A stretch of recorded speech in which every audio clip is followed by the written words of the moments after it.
Hello, guys, and we're back. And this is me, and this is Mitko. Hi, Mitko. How are you? How about you? Mitko, so first of all, a small update for the biggest fans. As you can see, Mitko is not Stefcho. And as you can see, there's no Stefcho this time again. And I know what you're thinking. I think you're thinking, Bogi, you did something. Bogi, you fucked things up. You know Stefcho, the co-host, the co-creator of this show. Yeah. The great Stefcho. Yeah. You know, you've met him. Yeah. He still hasn't talked to me. I don't know what's happening. Actually, let me first of all... so I want to thank you guys for commenting. AD, who is our biggest fan. Are you sure he's alive? Stefcho? Yeah. I can never be sure of such things. I thought he's dead even when he was alive. So maybe now he's for sure dead. And just let me read the comments here because AD said, first of all, okay, I can't see the AD's comment for some reason. But anyway, he said some nice things and I sent it to Stefcho. And he didn't respond. He didn't even, I showed him the comment. I say, see, people care about you. They want you back. He didn't say anything back. And then Veneta wrote that she's surprised how... well, first of all, she disagrees with almost everything I say, which is nice. You know, it's good that she listens to everything I say. She's saying she disagrees with almost everything, so she's listening to everything I say. Who does that, man? This chick, Veneta. Come on, I didn't know such people exist. Exactly. Yeah. Maybe I should marry her. She's saying she disagrees with everything. It's exactly like my ex. Everything that comes out of my mouth. And then, why did you manage to fall out twice in the duration of a very short live podcast? For now, so she thinks it's the end of the podcast. Okay, guys. So let me clarify this, and I'm sure that despite of your expression, you really care about this subject, right? Am I right? I guess I was not listening. Because I'm talking to you the whole time. This is not. By the way, cheers. Cheers, Boogie. And this is not Chisk, but that's why I'm doing this. This is an ad that's sort of an anti-ad. And I'm saying, listen, Chisk is better than this. The truth is, he bought it, so he didn't know that I'm promoting Chisk, so he kind of ruined it. This episode is ruined. I can't make money out of it because there's no Chisk here. Chisk is a local beer. Now I know. Okay, now you know. Chisk is better than this, guys. You can do better than this. But here's the thing. So in the beginning, when I got into this, I was like, you know what? I need to find another kind of thing to experiment with, another format of creative expression, you know, because I've done, like, you know, you've seen me on stage. I've done stand-up, I've done videos, I've done music, I've done I've tried different things, I've written stuff. So now I thought, how about this conversational thing? I like listening to those things, so why don't I try to do this? And of course I knew that at the beginning, I couldn't find an angle. Like, what would make my podcast special, better than anyone else's? And I couldn't figure it out, but because I know that usually podcasts are being listened for two reasons. It's either the host that's interesting. So that's why you have, like, I don't know, if Will Smith starts doing a podcast now, everyone's going to listen to it because it's Will Smith, right? Yeah. And then there's another thing, which is where the guests are more popular. So you're tuning in to listen to whoever's the guest. So I'm like, but I can't invite famous people, and I'm not famous myself. So what am I going to do? Man, I have seen you in the past. I've seen some famous guests of yours when you interviewed them at your in Bulgaria. places. I mean, yeah. So I managed to get some people there. Yeah. But anyway, my point was, you know, let's just make it conversational and fun, like we're having, you know, conversations with friends. All of my guests are like friends. So. And I couldn't figure it out until Steph just says, hey, let's do it together, man. Let's both of us do it. And I'm like, yeah, sure, great.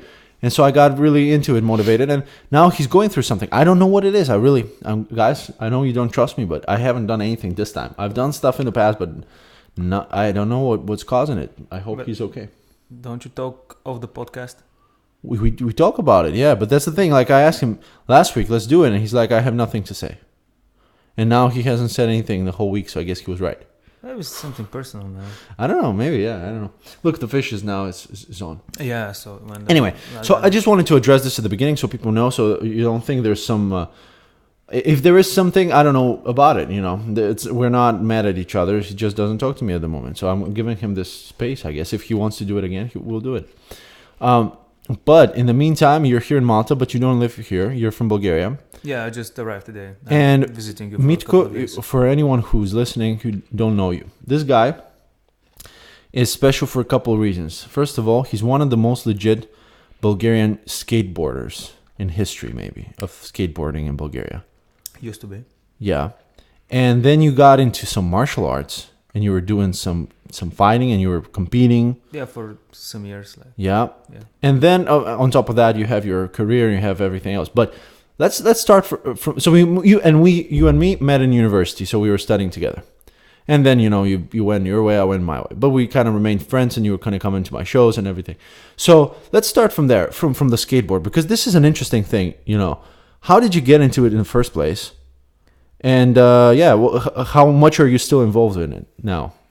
Well, I got into skateboarding when I was 11 because my brother got into it and I thought it's really cool.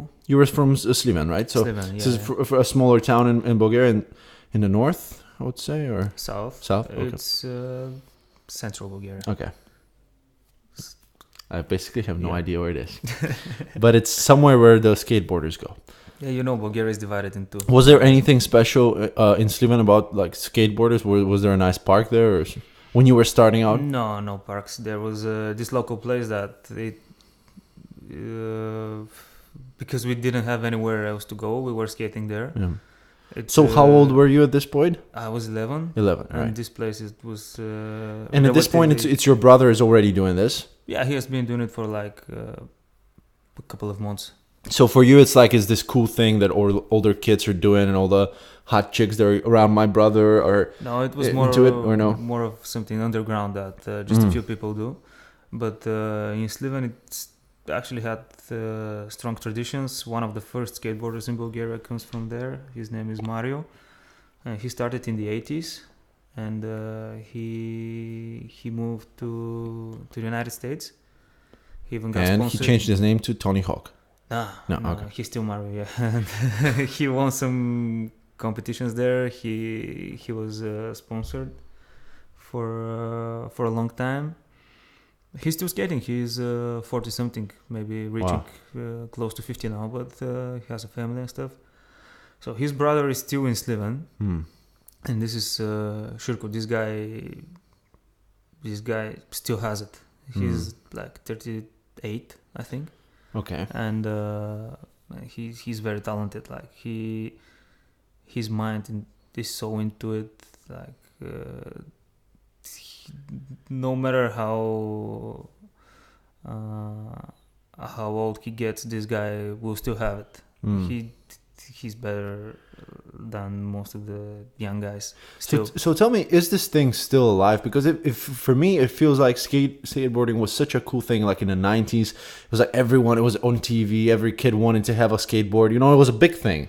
And now it seems like it has sort of passed. Or am I right about it or not? No, you're not right. You're not following it. It's much bigger than that. Really? Back in the 90s. It grew since then. Yeah, a lot. Now in 2020 in Tokyo, it will be Olympic sport. Wow. Yeah, it will be in the Olympics, man. And this is actually something that most of the skaters nowadays who used to skate back in the 90s and in the beginning of the new century. They're getting back to maybe train the new kids, or they're against this because they're against it. Yeah, because now it's not so it's not authentic. Underground. Yeah, it's not what it used to be. And most it's of the people legit. from back then say like, if I have to choose, really to start now, I'm not gonna start because no it's shit. so mainstream. Yeah.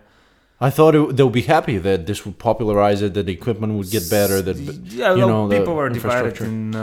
What do you think? What's your opinion? Well, it's inevitable. I mean, it's gonna happen anyway. But do you support it or? Well, yeah. I mean, it's gonna happen anyway, and I think it's a good thing for the kids who still hadn't had the chance were not related to skateboarding couldn't get to skateboarding. Yeah. So I think this would help them see what it is, try it. But at the same time, I remember the days when it was underground and it was so fun. What about like maybe this would make it more legit for people and would like structure their career trajectories? Because think about these people that have been skating maybe in the past, they were promoted, they would have money for competitions and this and that. But at some age, when they're out of it, now if it becomes so mainstream, they can train people or they can get into the business from a different angle. But before they'll be like, I can't make money out of it anymore. Maybe that would help, or no? Now it's even harder because the competition is Really? yeah. So what It's would be more- like if you really want to devote your life to this sport? What are your like? What is the career trajectory here? Walk me through it. It's like how long are you active? When do you need to retire? What do you do after you retire? Well, I've never thought about this because from day one I knew I'm not gonna make money out of skateboarding, Mm. and But you traveled quite a lot. yeah, it's just for fun. I mean, I love doing it, and I still skate with the people I started skating in 2001, and I just do it for fun. I keep on skateboarding, but not so often as I used to, because I have some injuries and they accumulate with time, and I need more time to recover. And now I'm more into other sports that keep my body in good shape. And this helps me skate when I want to. Yeah, but for me it was always just for fun. Did any of you guys, like your friends that you all started, did any of them like became like professional at this, or I don't know, opened a shop or something? Or Yeah, a friend of mine opened a skate shop in 2003, and now 2 months ago there was this anniversary. The skate shop became 15 years old. I'm part of this of the team of the skate shop from day one. Nice. And we have it like as a tradition. We release a new video every time we have an anniversary. And this way we can follow the progress that we've had. And all of this, or you're saying years. all of these trips, because I've seen you a lot, like you post these photos and videos, like when you get all the guys together and you travel around Europe or around the world and find these skate parks and skate there and then shoot these videos. And where does this come from? Is this like your own thing, or is it in general what you guys are doing? Or are you going for some reason, like there's a thing there, like an event for skateboarders? Or Well, sometimes there are some events, but most of the main reason that we do it is to skate in different street spots in Europe, mostly in Europe. Like we have traveled mostly in Europe because it's more affordable. what is the name of the group? Like, do you have a name for this Yeah, gang? it's Amnesia Skate Shop. That's how the skate Amnesia shop is called. Skate Shop, okay. Yeah, and yeah, it's Amnesia. And how many guys are there in the group? Well, it's me, the owner, my brother. There are two friends of mine that started like a year or two after me, and two new kids now that we have. Shirko, the guy that I told you, that the local legend, and two new guys that were like an experiment because we were the same crew as same as in the beginning, but no, we're getting old now and we need some new blood on the team. And we tried with these two new guys. One of them we kicked out. The other one is still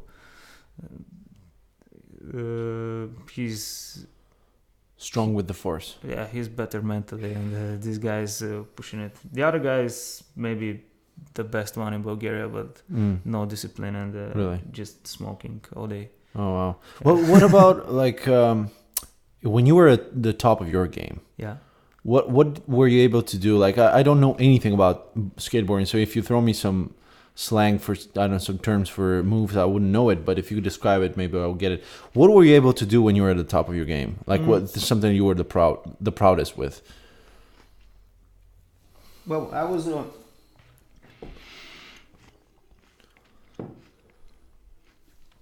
there was maybe I was 16 and this was our first tour in Bulgaria, and every day we skate in a different town.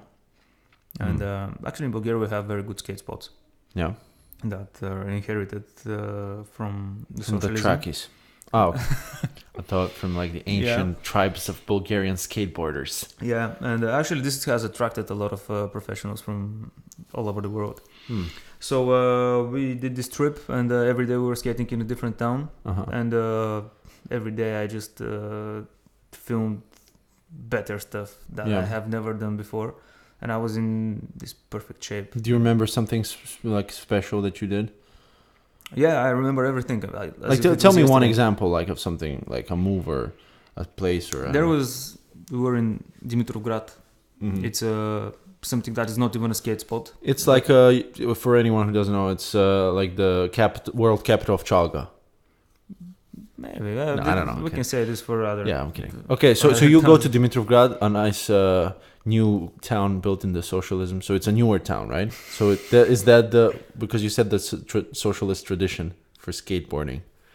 No, I mean they used to build big squares. Okay, yeah. So big squares, big concrete squares. So there's a lot of space. Yes. You go to Dimitrovgrad, and what do?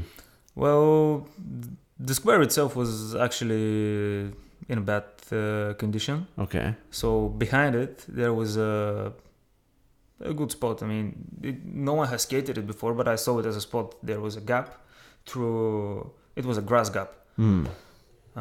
You're jumping over some piece of grass. Okay. So I really wanted to do a trick that I have never done over gaps, and it took me like 3-4 hours. Yeah.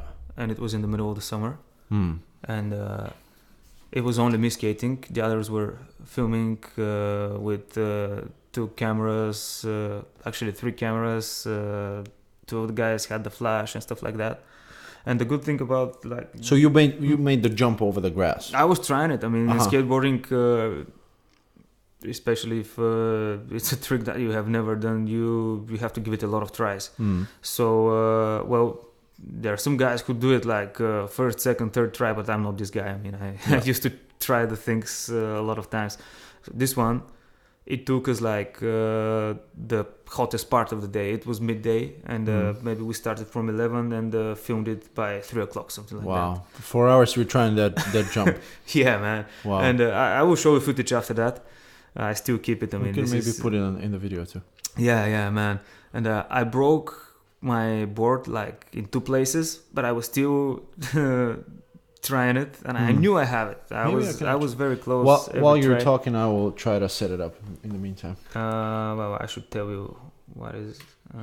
So you were making and the good, like the atmosphere of these tours is like that. I mean, this was the climax for me. So it was you know you have it, all of your friends know you have it, and you're just patient.